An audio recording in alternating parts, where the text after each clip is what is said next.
A warm welcome to everyone. I'm so delighted to see this great turnout for the Undersecretary of Defense for the Army, the Honorable Gabe Camarillo.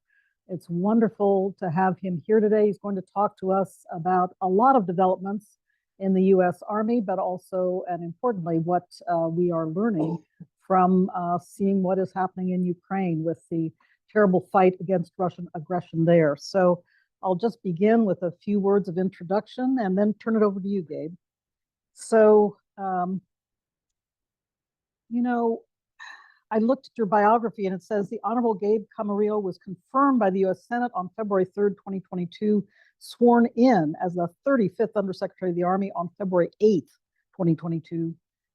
That must have been a baptism by fire because the Russians, as you know, invaded just a couple of weeks later. So extraordinary that you had that beginning to your current position. I won't say it's your only position by any means. As Undersecretary of the Army, you're essentially the Army's Chief Operating Officer, as well as Chief Management Officer, responsible. We'd be in trouble if I was the maintenance officer. He's overseeing a budget of more than 170 billion and sharing responsibility for 970 soldiers in our Army across the active guard, as well as the reserve components and active duty. So Mr. Camarillo is also responsible for the Army's enterprise management and business operations. But this hasn't been his first rodeo in the Pentagon by any means. He was previously Assistant Secretary of the Air Force for Manpower and Reserve Affairs, responsible for military and civilian personnel and reserve component matters for the Air Force. And prior to that time, the Principal Deputy Assistant Secretary of the Army for Acquisition, Logistics, and Technology, where he had a lot of responsibility for Army modernization programs. So we are truly lucky to have you in this position, sir. I'll just note he's had a lot of private sector experience working in the law, in the legal practice in several different law firms, also as an adjunct professor at Georgetown University McCourt School of Public Policy, and recently as a senior vice president at SAIC, one of our most important organizations in Washington for development of a lot of new ideas for not only the Pentagon, but also for the government overall. Now, probably the most important thing about his bio is that he received a Bachelor of Arts in Government from Georgetown University, Hoya Saxa, and also a law degree from Stanford. So he's both a Hoya and a Cardinal. Welcome back to Stanford. And that's right. Welcome back, and the floor is yours. Thank you very much, Secretary Gottemoeller. I really appreciate the very warm introduction. It's great to be here with all of you, and thank you all for hosting me. I am a Stanford alum, so anytime I get to come back to the farm, literally any time of year, I jump at it. So it's great to be here and discuss what I think is one of the most important security topics that the Department of Defense and certainly the Army continues to work through. So I won't talk about my background because we heard such a great introduction already, but it is true. I came into the job in February of 22, right around the time that the Biden administration had made it very clear that there were strong signals that Vladimir Putin was threatening to invade its neighbor. We were preparing for the worst, and then certainly within 2 weeks, the invasion had begun. As was alluded to, I think the nature of my job and really the Army's role in security cooperation in Europe changed overnight. I will just say that when you look at this by the numbers, it is truly astounding. Since that February of 2022, the Department of Defense has provided $31.5 billion in security assistance to Ukraine. A lot of that has been borne by presidential drawdown of capabilities that are Army-owned and Army-managed that have been provided to the Ukrainian forces. 230 million rounds of small arms munitions, 1.7 million rounds of artillery of 155 ammo that we've heard so much about, 2,600 Humvees, 10,000 Javelins, Stryker vehicles, Bradley infantry fighting vehicles, Abrams tanks, Patriot air defense systems. The list goes on and on and on. And what I think my takeaway after nearly 2.5 years in this job is that two things come away first and foremost for me. The first is the strong importance of our security alliance in NATO and the role that it plays in Europe. As I said when I went to Europe the first time in the job, nothing has galvanized the alliance quite like this event, unfortunate as it is, has done. It has certainly renewed the spirit of cooperation, the importance of security cooperation among NATO partners and allies in Europe. And I think the other part of it related to that is the interest in US capabilities. I will tell you that when I first started in FY22, we have seen, I think, about almost a 75% jump from one year to the next in terms of FMS, foreign military sales case orders requested for US Army capabilities from one year to the next. There are a number of bilateral meetings that I have with our NATO partners and allies, and the conversation always turns to one thing. Can you help me speed up these FMS cases? What can we do to promote greater interoperability? How can we conduct more military exercises and other rotational deployments with the Army? We would like to do more. So I think in that spirit of cooperation, which has truly been rekindled, it's important to note that we are in this for the long haul. We are in it to ensure that Ukraine can achieve what it deserves. It's the ability to determine its own future in a democratically elected process and to be free from aggression from its neighbor. And so I think the administration and certainly the Army have put a lot of work into ensuring that we're putting the Ukrainians in the best possible position to do so. I wouldn't be a DC person if I didn't come here and talk to you about money. So I will say that this has not been just on the administration's efforts alone. I do give a lot of credit on a bipartisan basis to the support in Congress by both parties to provide the supplemental funding and the needed resources to be able to do this. Not just to fund the enhanced deployments of Army and other joint forces in Europe to provide assurance to our NATO partners and allies. It is also to help us to replenish the equipment that we've been able to provide to Ukraine. And that's $47 billion to date in replenishment funding that's been provided to the Department of Defense. And a lot of that's going to go back into domestic sources of manufacture for capabilities, artillery rounds, new weapon systems that are going to go back into Army inventory. So we continue to work on a bipartisan basis with that, and we hope that to continue. But that being said, I know this is not a budget briefing in the Pentagon, so I'm willing and able to entertain all questions today. So I look forward to the conversation. Wonderful. Thank you so much, Gabe. I am going to start with a couple of questions to the Undersecretary, but please be thinking about your questions, and I'll open the floor very shortly. I really would like to start with question number one on the list kindly provided by your staff, but I think it'll be of great interest to this audience, and that is, what lessons has the Army learned from the war in Ukraine? What are you taking away from how the war's been fought so far to inform Army modernization? And including if we're going to have to fight in the Indo-Pacific. So what do you think about that? We could probably do 2 hours on that question alone. When I'm asked that question, I think the first thing I always say that we hesitate a little bit to draw conclusions or lessons learned from a conflict that's very much still ongoing and whose outcome is still not 100% certain. So I think given that grain of salt, I would say that there's a couple of things that have directly impacted how we're thinking about the way that the Army fights. First and foremost, we saw very quickly that there was a need to address a very different type of battle space than we've seen ever before. And what I mean is a contested and congested electromagnetic spectrum. So for those of you who are not well versed in what this means for the way that the Army will fight, I go back to what we encountered in Iraq and Afghanistan over 20 years ago. We had unfettered access to the electromagnetic spectrum. All communications were assured.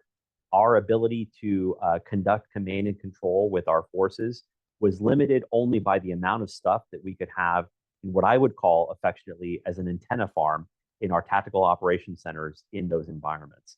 It didn't matter if we were visible to the enemy from the electromagnetic spectrum because frankly, our ability to survive in that environment was not in question.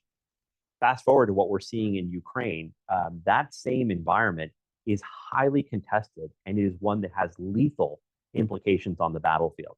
So if you can be seen by turning on a receiver or having an ISR system, you will be targeted on either side. It is really trench warfare, but of the electromagnetic spectrum itself. So I think that is one thing that has directly influenced how we are thinking about fighting moving forward. And what does this mean for us? The way that the Army does command and control everything from our larger kind of division-based communication systems down to the tactical radios that like a soldier would use with the right encryption on the battlefield in dismounted operations. All of that, it has to change. We have to ensure that we can hide in plain sight if we're operating in such an environment in the future. It is shifting the way we're thinking about those investments and the kinds of capabilities that we would have to have in the future. So our ability to reconstitute communications on the go, to not have to rely on very, very large kind of capabilities that will draw attention to us, I think that's really important. The second one, it's the UAS threat. No one could have predicted that the ease with which both commercial and relatively easy to manufacture systems would change the battlefield that we've seen in Ukraine. It is a persistent source of intelligence and surveillance and reconnaissance for both sides. It is a way to deliver lethal effects on the battlefield, which is certainly having an impact on the mission. And certainly the ability to defend against these deadly threats in the form of UAS systems and other uncrewed systems is something that the Ukrainians have had to be very inventive in trying to come up with new ways to change that dynamic. So it has forced us to reinvest in a lot more R&D than ever before in those counter uncrewed systems. And then the last piece, which I don't think is novel to Ukraine, but I would say it's reaffirmed by Ukraine, it is the importance of logistics and what that does on the battlefield.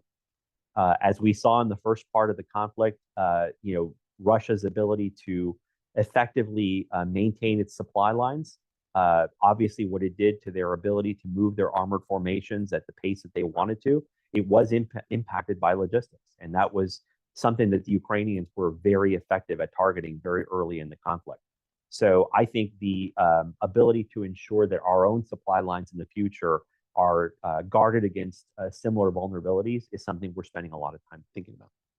So interesting when you read the press, so often the emphasis is on the UAS picture, but not on the electromagnetic trench warfare, as you put it. That is fascinating. Thank you very much for those insights. So let's switch gears and talk about the industrial base. You brought that up a bit in your early introductory remarks, but what do you think the last 2.5 years have taught us about the state of our own industrial base? And if you care to comment, also the industrial base of our allies in Europe, because I know they've been struggling as well. Please. Absolutely. Every conflict, I think, teaches us something about the resiliency of our supply chains. And this was particularly acute in 2022, coming on the heels of the COVID pandemic worldwide. A lot of businesses and manufacturers were still struggling with single sources of supply, and we were having a hard time from recovering. This is before the invasion. Having to surge production on so many systems that were in such high demand proved to be very difficult for manufacturers, not just in the US domestically, but across the world. If you look back at the earliest days of the conflict, where we were assisting the Ukrainians in fighting Russian tanks, the ability to provide short-range air defenses, for example, like our Stinger missiles, which had really only been in limited production for many, many years. Some of the components were no longer manufactured. Having to turn that back on took a long time. And the demand, for example, on artillery shells we've covered a lot of ground in terms of increasing our production capacity. But very early on, we were told that the real delay was in getting the right machining, tooling, and equipment to be able to surge production on some of those components. It takes time to be able to ratchet that up. And so I think one of the things that we've learned is that while our industrial base is highly resilient and adaptive, it takes some time even with the resources to get there. So for us, especially in the area of critical munitions, the lesson has to be, how do we ensure a steady enough demand signal in the out years such that when there is a future conflict, we are able to have an industrial base that is appropriately sized to be able to meet those surge requirements. And I think we saw that with our partners and allies across the globe. Interestingly enough, I mean, we had met with partners all over the world about sources of manufacture and supply for ammunition, for TNT, other components of artillery.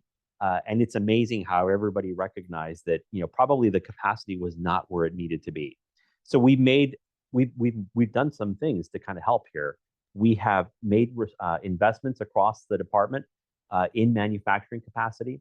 We have invested in R&D to be able to improve our ability to manufacture some of these capabilities. And I think we have creatively entered into new buying relationships with the defense industry to help protect against some of those vulnerabilities. So, for example, what we call multi-year contracts, where we buy at a guaranteed sustainment rate over several years. We're able to do that on critical munitions now for the first time. And that pulls forward the modernization for the production Absolutely. base then. Okay. Well, what about manpower? I mean, I'm also familiar with struggles over on the nuclear enterprise side, and manpower is always a problem. I know there's recruitment issues. I don't know if you want to address that for the uniform services, but do we have enough people to work in these defense industries? Are they trained right? Are we doing the right thing in terms of readying the next generation workforce for these kinds of jobs? Well, I think we can always do a better job of this. These are technical positions and they require very, very skilled personnel. And it is a very, very competitive workforce right now. I think we've certainly seen that given our recruiting challenges in the Army, but it's hard to compete with the private sector, which has so many incentives and other ways to attract highly skilled, highly technical workforces away from national security into other fields. So if those of us who kind of can speak on behalf of the national security world, those of you who are considering career in public service and supporting the country, please do so. We certainly need your help. But I do think that there is a challenge in terms of ensuring that we have the right pipeline to talent over time. And so I think we're making some of the right investments, but we have a long ways to go. Can you just say a little bit? Are you like funding training programs for electricians, or how is the Army going about trying to help with this problem? We do. So, for example, there are many talented Army civilians that work in the ammunition plants. And these are people that literally combine TNT with other precursors and other components to create small arms or artillery shells, et cetera. And what we have found to be very effective is we have financial benefits, other incentives to encourage retention, but also give people opportunities to get more training, get graduate degrees, or whatever they're looking to pursue on the education side. We have some of these other non-monetary benefits that have been able to work. But ultimately, I think the biggest selling point, it's the mission. Whether you are a software engineer, or you are a line worker in an ammo plant, you are directly contributing to national security. And I think that there's an appeal to that. And I know you do too. Thank you, Gabe. You've made a great pitch to the room about service and public service. But one last question, then I'm going to throw the floor open. And that is, what advice would you give to people in the room who might be considering government service? Are they doing the right thing to be here at Stanford, or, or what else? Please go ahead. Well, I certainly think being here at Stanford is never wrong. There are worse places to spend your time. And certainly as a Stanford alum myself, I think that there is a spirit of public service that imbues this university and the community, and we have a long history of it, reflected by you as well and others in the room who have contributed to that record of service. I do think it's important to consider the types of careers that exist in national security. I always tell people that most people think of serving national security in uniform, taking the oath and being a soldier or a Marine or a sailor or a guardian. I will say that there are other ways to do it. Many organizations need civilians with technical expertise. Many organizations that are involved in national security need people who have innovative approaches to institutional management. These are very, very difficult challenges that we have. And if we can try to attract some more of that talent, even on a rotational basis, to come and help us, it would be incredibly helpful. I know we've done a lot with Stanford, for example, on networks and cybersecurity, but that's just one use case of this. I mean, there are so many others as well. And I would highly encourage folks to consider it. Okay. Can I talk for a minute about recruiting? Absolutely. But before you do, I just want to follow up on one thing, because I know the intelligence community has worked hard to try to figure out how to do a rotational basis to let people, come in and work for a few years and then go out to the private sector. But you have to wrestle with security clearances and all that kind of thing. Do you think the Pentagon is doing this well, or is getting to the point of doing this well?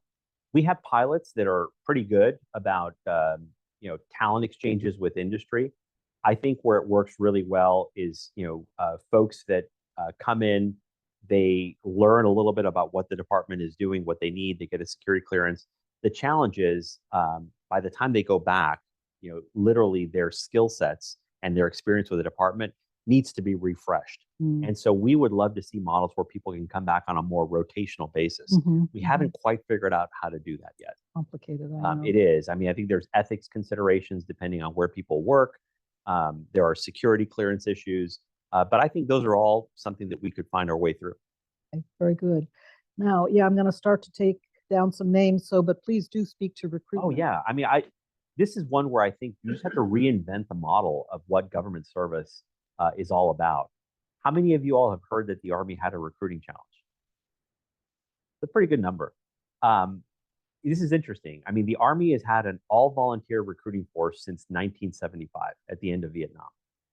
Generally, for the most part, we've hit our numbers during that, which is my entire lifetime, by the way. We've been okay. What we're starting to notice is that certain trends about who joins the military have begun to change in an alarming way for the last decade or so. We track what's called propensity to serve, the amount of 18 to 24-year-olds that are inclined to consider a military career in the average American population.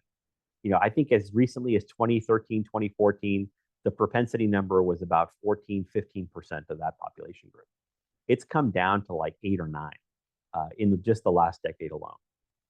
Similarly, if you look at 1975, the number of recent high school graduates that were willing to consider a full-time career for many years in the military and any career in general, at age 18, it was something like 60% of our high school graduates. The corresponding number in 2024, it's like 18%, which makes sense. I mean, I have a 16-year-old and a 22-year-old, neither of whom I think are ready to make career decisions at this stage in their life. So I think our whole model of recruiting has to change. And so we saw that we couldn't meet our numbers for 2 years, and we embarked on a complete shift and a rethinking of what our recruiting model would need to do. First and foremost, I think we need to look at recruiting from a different talent pool, slightly older people who have had some college experience, not necessarily just looking at the high school market. And I think we needed to specialize in talent acquisition, just as any other company would, ensuring that we had the right pitch to the right market in terms of what skill sets and what advantages there would be for them to come and join the military. I'm pleased to say that this year we hit our numbers for the first time in 2 years with the changed approach, but I do think we're not out of the woods yet. And so the number of Americans who have either a parent, a grandparent, an aunt or an uncle, or a sibling who has served is very, very small.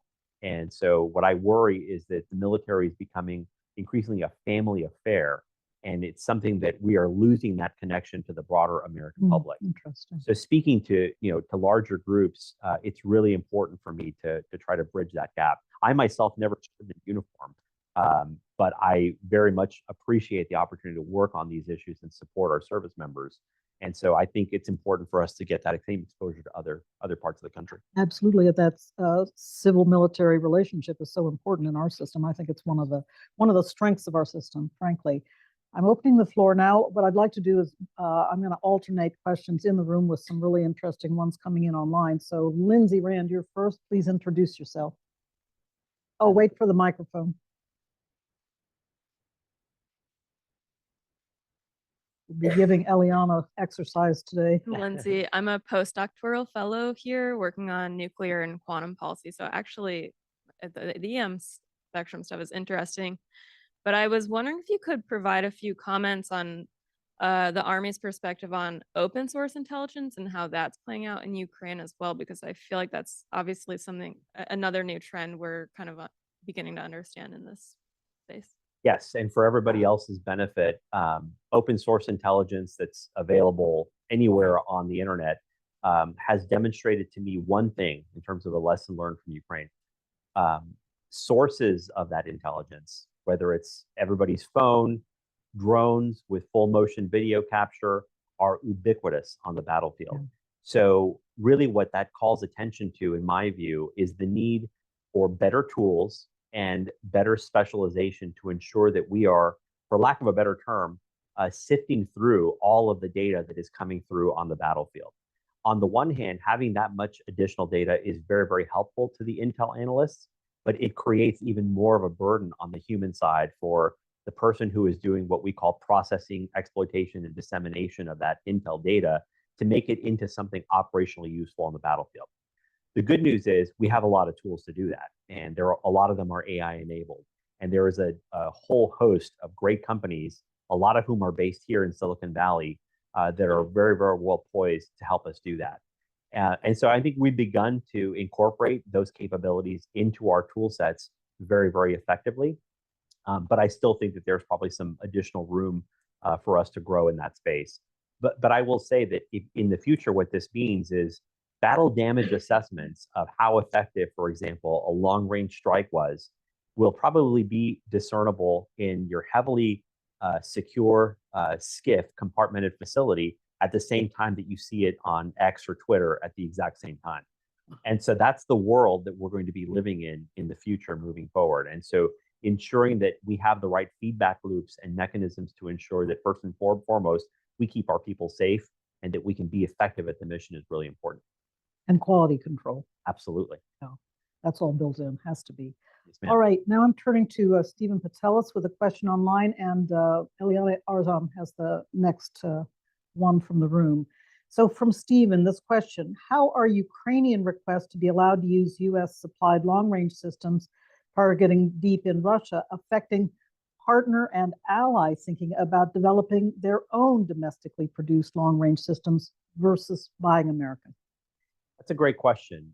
So I wouldn't be able to, I don't think I've seen any partners or allies, at least in the conversations I've had, tie those two issues together. Interesting. I do think that what I do see is a desire to have more commonality with the United States. So as they're developing their long-range modernization plans, they are trying to understand, what can we use that would be common to the US? Can we employ, for example, HIMARS for long-range fires in a manner that's consistent with where you're going? So I think perhaps more than recently we've seen, there are more conversations asking us what are our long-term modernization plans, because they do not want to bifurcate or deviate from the direction that we're generally heading in. That being said, I do see a lot of investment, particularly in Europe, in these capabilities at a level that we had not seen before. And so greater investment, not just in US systems, but also in domestic systems, continues to increase. Where I think the third part of the question is, how do we train together? How do we experiment together to understand where the gaps and seams are as an integrated force? And so, for example, we still continue to work our way through things like classification levels for data and interoperability of components from our partners in NATO, vice US systems. And we find our way to work through some of those things, but those are going to be just as important as what they buy. Okay. And always with interoperability very much in focus. Very much so. Hey, Arzam, you're next. Thanks very much. Thanks very much for coming in and having a chat to us, especially your remarks on service. I work on international security in Asia. And if we see a fight in Asia, could you reflect, please, on how you see those 3 lessons learned from Ukraine being applied in Asia? They're pretty broad, right? The ones, as you listed them, they're pretty generic. Electromagnetic, counter-UAS, logistics, that's pretty generic. But in a fight in Asia with a different threat, with a different terrain, with different joint force requirements, how do you see those lessons being applied, added to, or subtracted from in a different contingency? Absolutely. I think you're right. All 3 of them have application, maybe with a slightly different spin. So rather than just focus on the narrow congestion or how contested the EM spectrum is, it is largely about assured communications and assured command and control in the Pacific region in the event of a conflict. So that is something we're very mindful of as a joint force, and we are making a significant amount of investment and planning to ensure that we will be prepared against any such contingency. The counter UAS certainly has an application, but I think I would broaden that to broader air and missile defense. And so on the air and missile defense side, that is where the Army in particular and the Department of Defense more broadly have made a whole host of investments that show a departure in the recent past from the last 2 decades where we were focused on Iraq and Afghanistan. When I served in the Obama administration in Army acquisition, as we talked about, air and missile defense was one of the least funded portfolios in terms of modernization. Yeah. Frankly, the threat was on the ground in the form of an IED. We were investing heavily in soldier protective systems, as we should have, MRAPs and other armored vehicles. And so the focus was on that area, not so much on defeating cruise missiles or hypersonics. And so I think now the shift you'll see is in the Army's budget. Air and missile defense is one of the biggest, if not the biggest area of spend in terms of modernization over the last couple of years. And so that includes a layered defense, all the way from defeating, cruise missile threats down to small class 1 quadcopters and other uncrewed systems. And we need to be prepared for that entire range of threat. And so we certainly are investing a lot in that in potential application for the Pacific. As I've talked a lot about this, not just does it involve homeland defense in places like Guam and Hawaii, it also involves our ability to support the Air Force on agile combat employment, which is their ability to do resilient basing in the first island chain or elsewhere in the region should there be a conflict. And the Army would be called upon to provide the air and missile defense capabilities for that. And the logistics piece, there is no greater application than in the Pacific, where the tyranny of distance is vast, and certainly the Army would play a leading role in the joint force there. I think it's a very different application of resources and tools that you would look at in that region, just because of the distances and the challenges that you have there. But there's a lot we're doing in terms of investment in that space.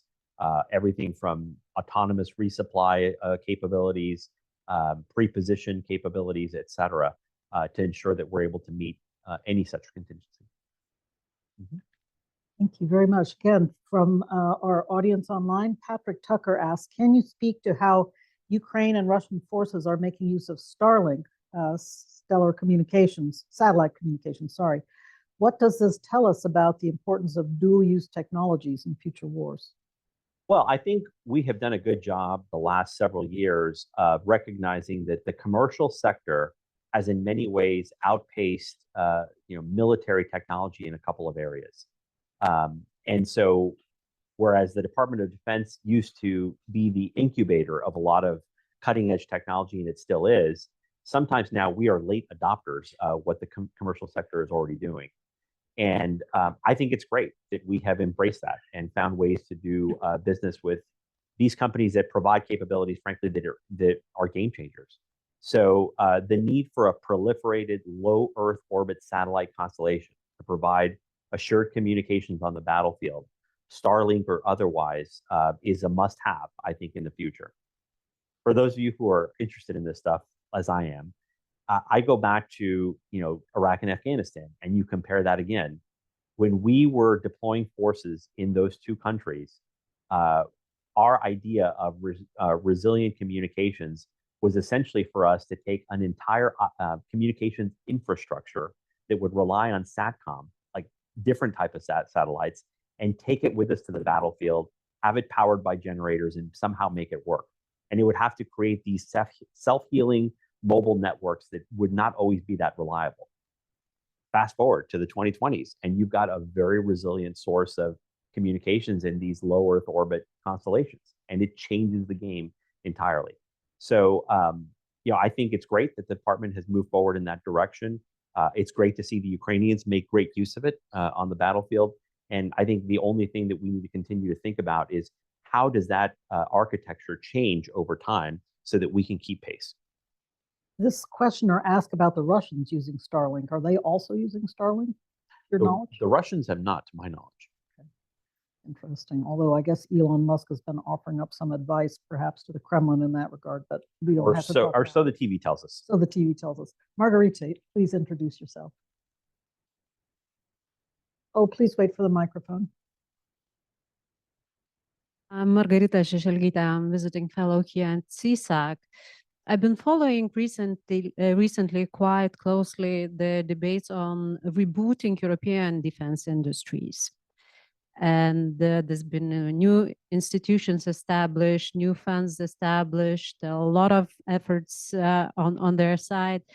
But there was also a lot of criticism towards the United States of being too protectionist, whereas the United States have been accusing of the same the European Union countries.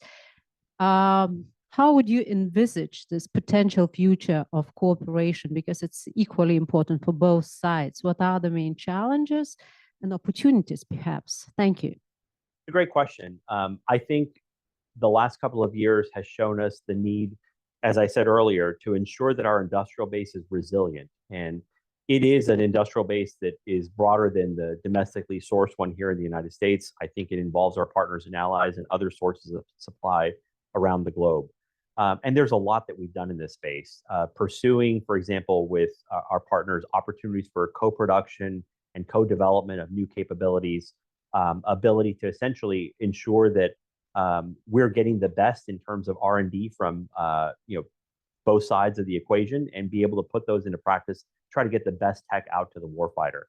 I think where we have room to grow is understanding, for example, in how, if there are areas of friction, whether it is foreign countries that want to onshore domestic production here in the United States, or find other opportunities for us to kind of enter into creative partnerships overseas, we would like to find a way to explore to make those happen.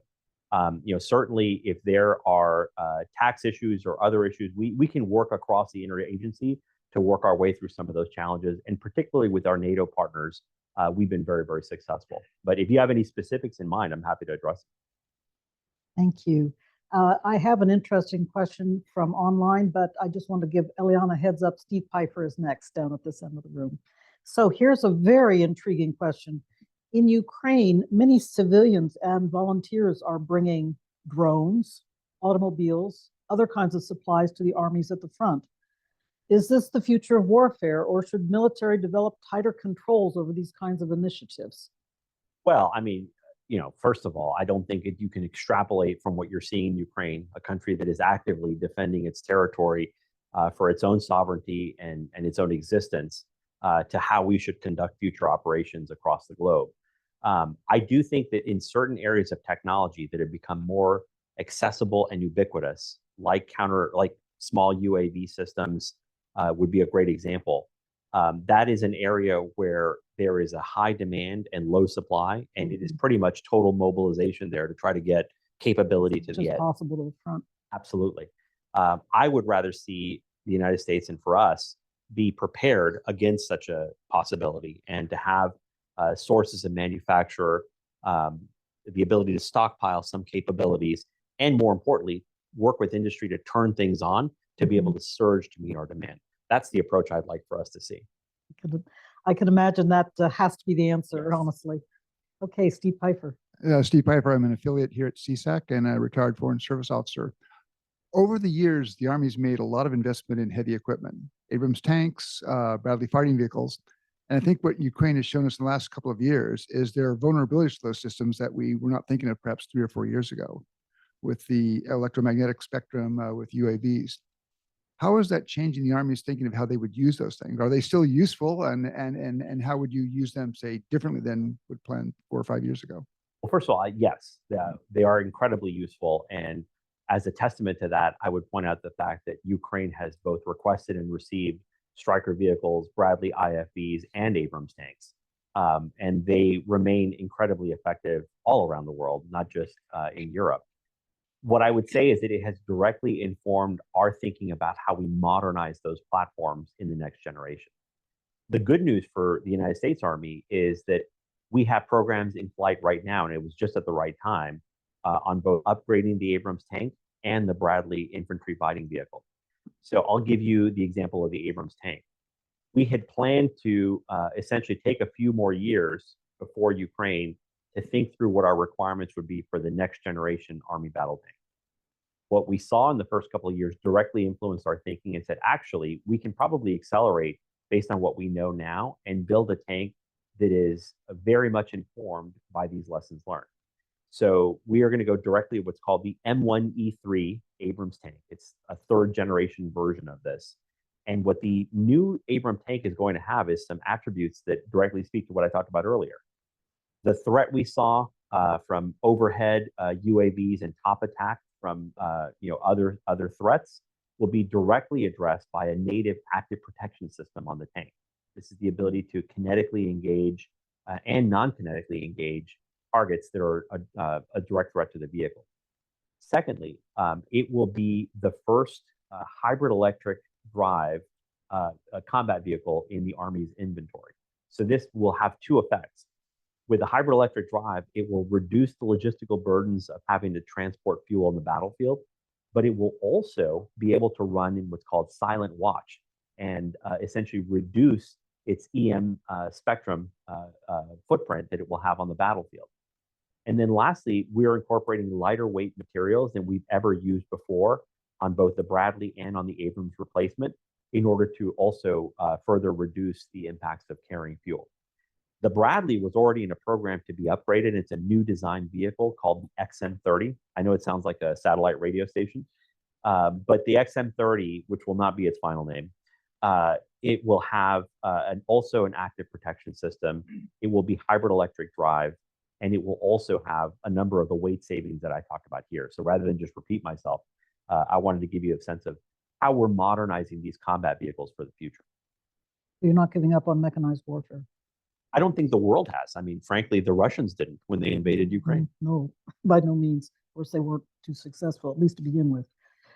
This is a huge question from Paul Edwards.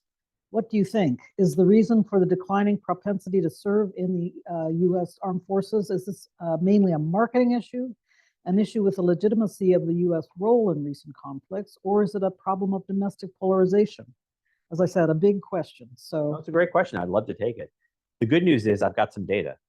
So we did a survey when our recruiting crisis started in 2022, targeting the 18 to 26 youth population around the country. And we focused on different regions in the country, obviously different population centers, and different ways of slicing the demographics.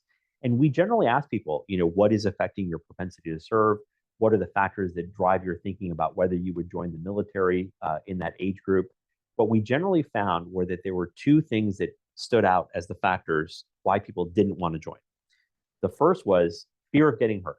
And it was a youth population, and more importantly, their parents and teachers and guidance counselors and grandparents who had seen 2 decades of conflict in the Middle East, in which soldiers and Marines and other service members were obviously very, very hurt from these IED threats.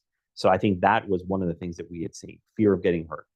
The second one was that joining the military might take me off my intended career path. And this one was interesting to us because it signaled that America's youth understood the military as a lifelong proposition, that it was not something that you might be able to do for a few years and then still go have a productive career in the private sector or somewhere else. And so it really forced us to re-examine how we were going to pitch the idea of joining the Army and military service to our youth population. And so we completely redid our marketing. For those of you who remember this from the 80s, we brought back the Be All You Can Be campaign, but it was redone and it was reconceived to really focus on the Gen Z population and to offer to them their opportunity to take a first set of steps into a lifelong career, whatever you choose to do, in a career that has meaning and that has significance in terms of what you can contribute and how you can grow as an individual. One of the things that we saw that was very, very effective was people recognizing that there were a wide range of career choices in the military. You didn't have to be an infantry soldier on patrol. You could also be a doctor, you could be a lawyer, you could be a software engineer, all in uniform. and have a tremendous opportunity to see the world. And so I think it's kind of changed our approach from that perspective. But some of the other issues I worry about, politicization of military topics. Obviously there are criticisms of whatever policies may be in place. But generally speaking, our research shows Generation Z, that is not the reason that they're either deciding or not deciding to join the military. Very interesting. Interesting research as well. Next is Alan Weiner.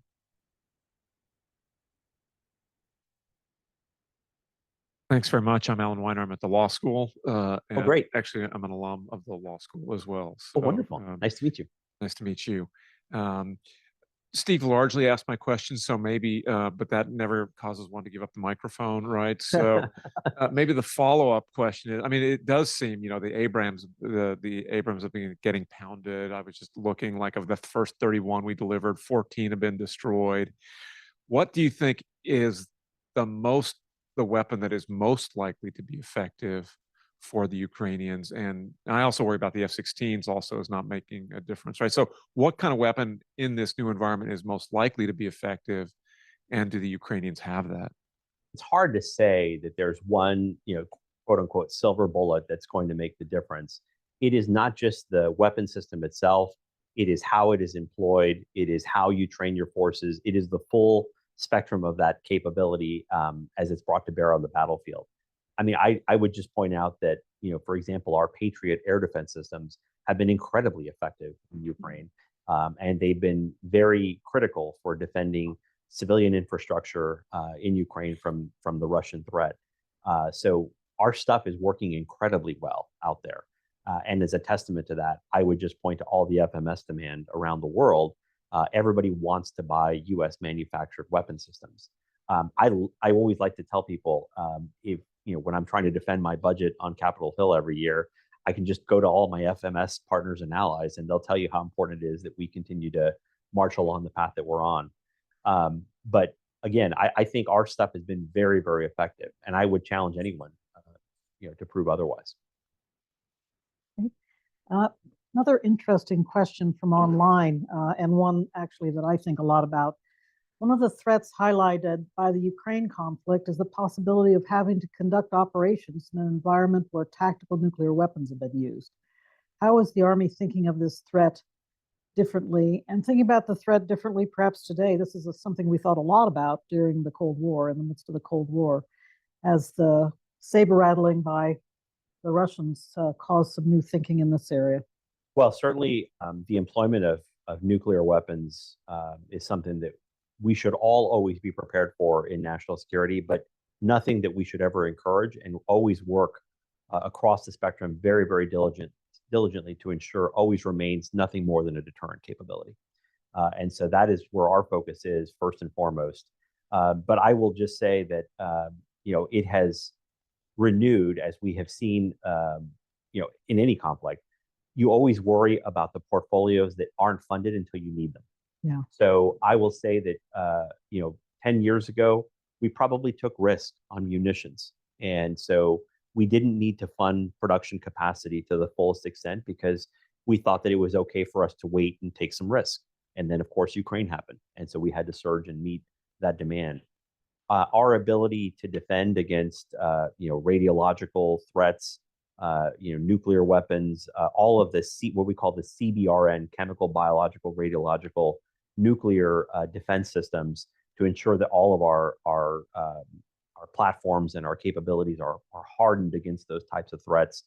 It has renewed attention, I think, by us in the Army and certainly in the department, to ensure that we're minding the store and that we are investing to ensure that our systems are as capable as they need to be to defend against those threats. So that's really been my focus. And has it affected training? I had not thought about it, but obviously the Russians seem to be using chemical agents as well in Ukraine. So has it affected in real time the training in our own armed forces? I think it's something that we're always mindful of in terms of how we train and how we prepare.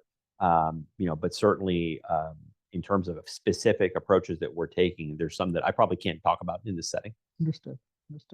Mike McFall. Mike McFall, teacher at Stanford.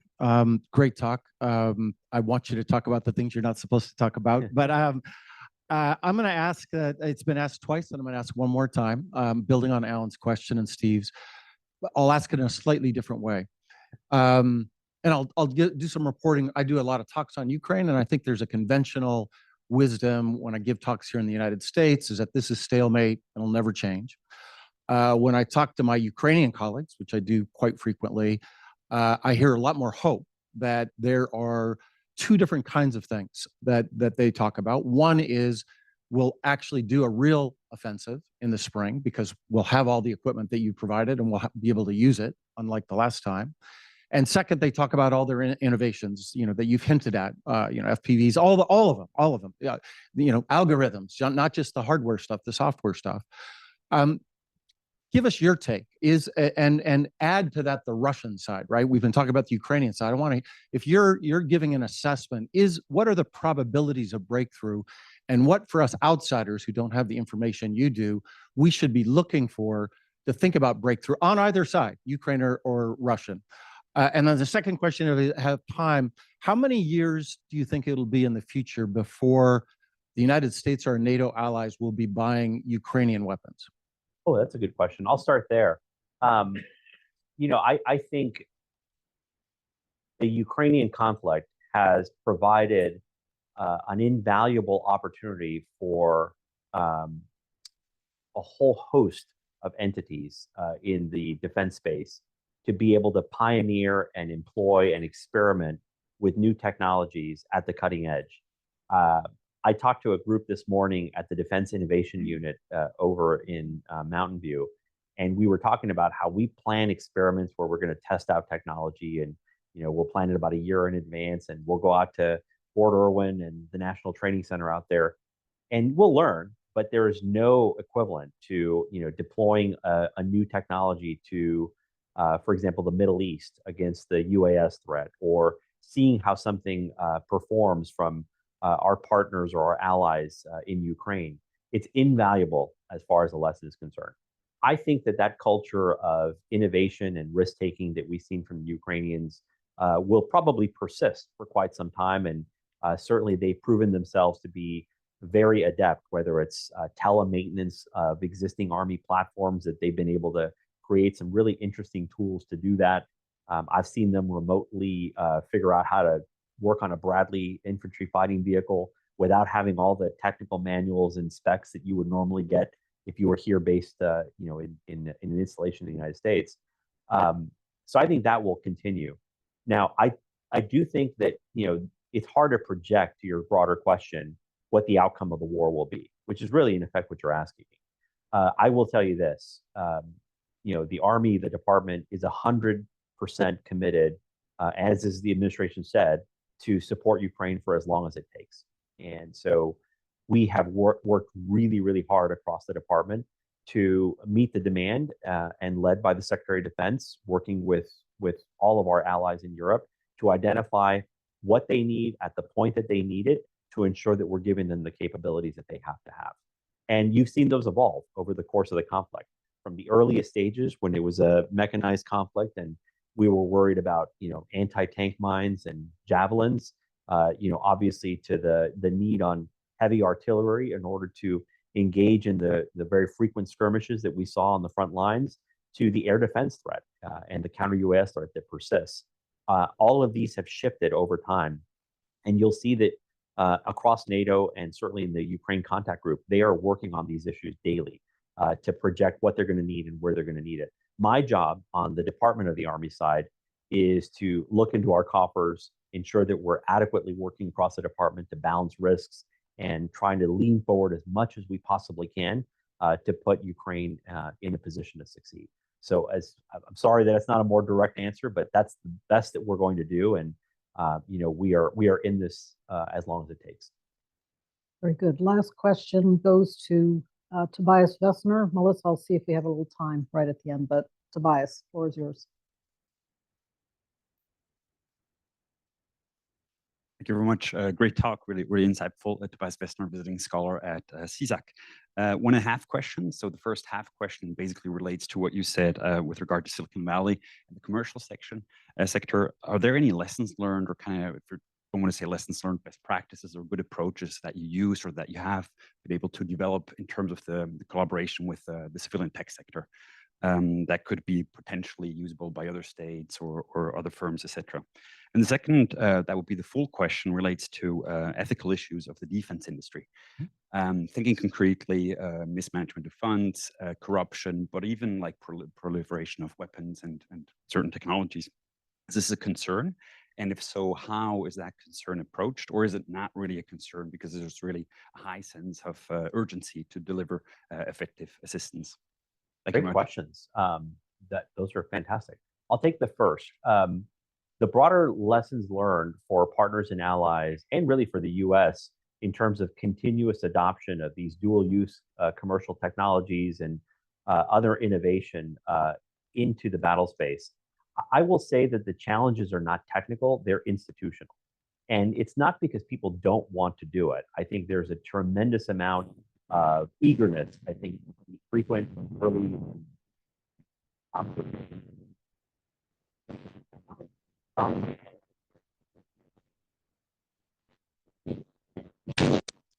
forces are on a 2-year appropriation cycle that has to be figured out 2 years in advance.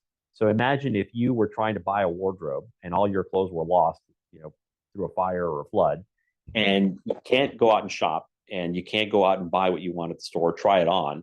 You basically have to order through a catalog and it'll show up 2 years later. And you better hope that, the skinny jeans you bought 2 years ago are still in style, because they're probably not. And I say that facetiously.